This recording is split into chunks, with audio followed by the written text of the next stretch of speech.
That's a great question. Thank you. I think when we interact as a faculty, we have a smaller faculty here where there's about 12 of us on faculty. So we do have meetings, weekly.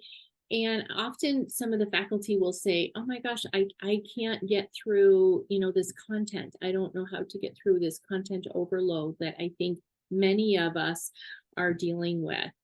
And so what I know I've encouraged some of the faculty to do is, potentially to flip their classroom or do very brief lecture and then use a case to, instead of lecturing on it, use the case to bring that information forward.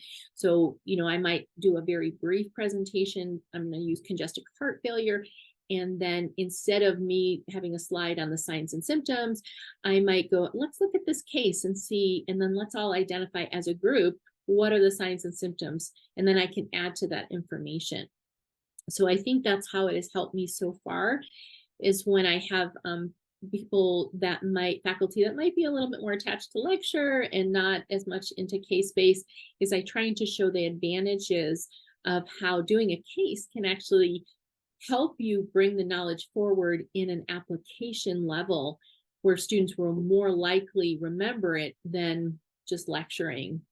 I also talk to them about potential, some of the research that we know or we've seen that lecturing does not necessarily have that same impact on student retention of knowledge and learning. So kind of that application is where we know that students begin to retain that and maintain that over time. And I think most faculty are open to that, right? They're like, why is this important for me to change? Because it gets you better results over time.